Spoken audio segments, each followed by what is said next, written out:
This is अक्षता मित्तल। आज के इस वीडियो में हम डिस्कस करने वाले हैं how to attempt your science board exam. बहुत सारे बच्चों का पेपर बुरा जाता है या फिर छूट जाता है या अच्छा जाता है बट मार्क्स नहीं आते। इन सब एक्सक्यूजेस के दो ही रीजंस हैं, एक प्रेजेंटेशन और दूसरा टाइम मैनेजमेंट। इन दो के बारे में अभी हम आगे बात करेंगे। पहले हम बात कर लेते हैं मार्क्स के बारे में। आपका पेपर 80 मार्क्स का होने वाला है और 25 मार्क्स की आपकी फिजिक्स आने वाली है, 25 मार्क्स की केमिस्ट्री और 30 मार्क्स की बायो। आपके टोटल क्वेश्चंस आने वाले हैं 39 और सेक्शंस होने वाले हैं 5। अब टाइम की बात कर लेते हैं। आपको 3 आवर्स और 15 मिनट्स मिलने वाले हैं। 3 hours for writing your exam and 15 minutes for reading your question paper. अब इन 15 मिनट्स को आपको बहुत अच्छे से यूटिलाइज करना है। कैसे कर सकते हैं? दो एडवाइसेस हैं। या तो आप उन 15 मिनट्स को एमसीक्यूज पढ़ने में लगा सकते हैं और अपना आंसर डिसाइड करने में, या फिर जो भी आपके चॉइसेस के क्वेश्चंस होते हैं आपको उन चॉइसेस में से कौन सा क्वेश्चंस अटेम्प्ट करने हैं वो आप डिसाइड कर सकते हैं इन 15 मिनट्स में। इससे आपका टाइम बहुत अच्छे से मैनेज हो जाएगा। Now we will discuss some points to remember जो आपको ध्यान रखने हैं इन दो चीजों को टैकल करने के लिए। The first point to remember is your writing. आपकी राइटिंग रीडेबल होनी चाहिए ताकि एग्जामिनर इरिटेट ना हो। From the right beginning you have to keep your pace fast ताकि लास्ट में घसीटा ना पड़ना पड़े। Next point is pen. आपको blue ball point pen use करना है, जेल पेन यूज मत कीजिए, ना ही ब्लैक पेन, ना ही रेड, ना ही कलरफुल जो भी पेन्स हैं। आपको सिर्फ ब्लू पेन यूज करना है। अगर आपको हेडिंग्स या टर्मिनोलॉजीज अंडरलाइन करनी है तो आप लाइट ब्लू पेन या फिर फाइबर पॉइंट पेन यूज कर सकते हैं।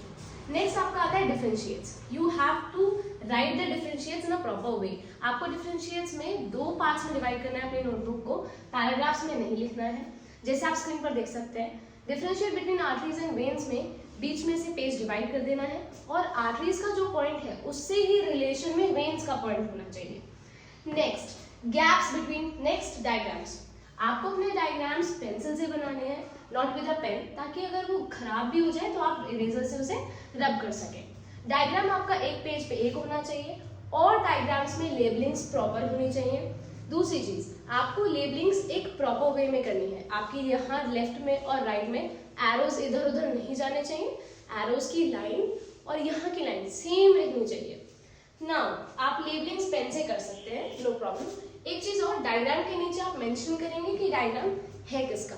लाइक इन द स्क्रीन आप देख सकते हैं, स्क्रीन पर हार्ट का डायग्राम है तो नीचे हार्ट मेंशन है। Next gaps between your answers.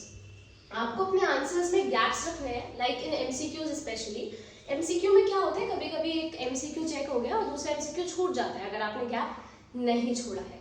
तो आपको हर एमसीक्यू में 2 to 3 लाइंस का गैप छोड़ना है, चाहे वो शॉर्ट आंसर्स हो, लॉन्ग आंसर्स हो। आपका एक क्वेश्चन एंड होता है तो आपको 2-3 लाइन का गैप छोड़ना है।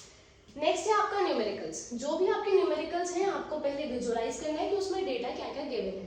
For example, the potential difference between the 2 terminals is 15 volt and the current in the circuit is 15 ampere. तो आपको बताना है कि इसमें रेजिस्टेंस क्या है।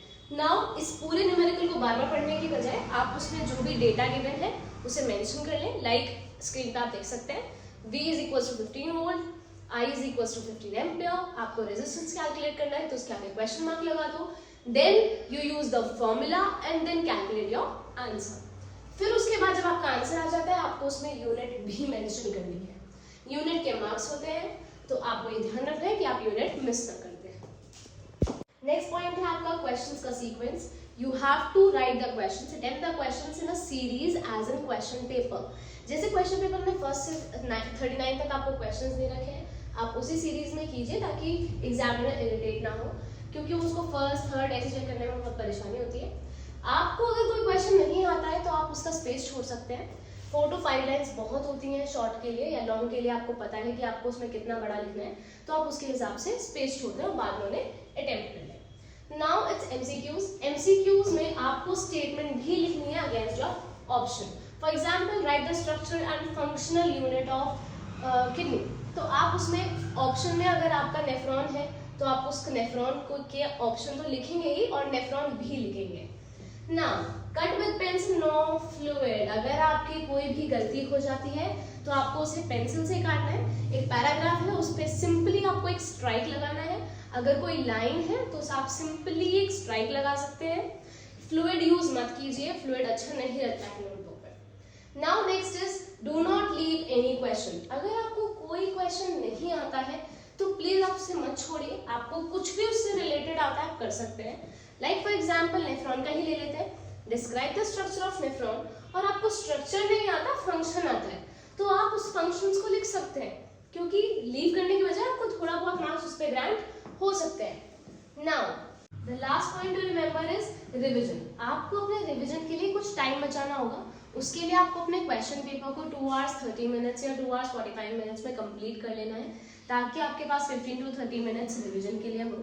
रिवीजन के टाइम पे आपको क्या याद रखना है, आपने सारे क्वेश्चंस अटेम्प्ट करे हैं या नहीं करे हैं, आपने सारे पार्ट्स अटेम्प्ट करे हैं या नहीं करे हैं, क्योंकि क्वेश्चन में पार्ट्स होते हैं केस स्टडी में, जैसे आप देख सकते हैं 1 2 3 करके, तो आपको वो पार्ट्स देखने हैं। नेक्स्ट आपने पूरा क्वेश्चन पढ़ा है कि नहीं पढ़ा है, क्योंकि एक ही क्वेश्चन में 2 या 3 चीजें भी पूछी जा सकती हैं, तो आपको वो पूरा क्वेश्चन पढ़ के पूरा आंसर मेंशन करना है।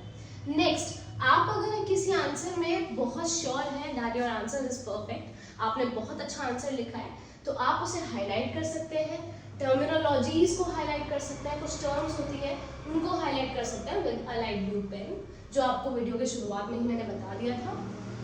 ये सब पॉइंट्स आपको ध्यान रखने हैं, तो आपका प्रेजेंटेशन और टाइम मैनेजमेंट दोनों ही टैकल हो जाएगा। Last but not the least मैं ये कहना चाहूँगी, प्लीज़ आप स्ट्रेस मत लीजिए, कॉन्फिडेंट रहिए, नर्वस मत होइए, क्योंकि अगर आपको सारा पेपर भी आता होगा और आप नर्वस हो जाते हैं तो पूरा पेपर बेकार चला जाएगा और फिर बाद में रिपेंट होगा कि यार मुझे नर्वस नहीं होना था। So all the very best. आपके साथ सारी बेस्ट विशेस हैं, मेरी, आपके पेरेंट्स की, आपकी फैमिली मेम्बर्स की। सो आप अपना ध्यान रखिए, take care, all the very best.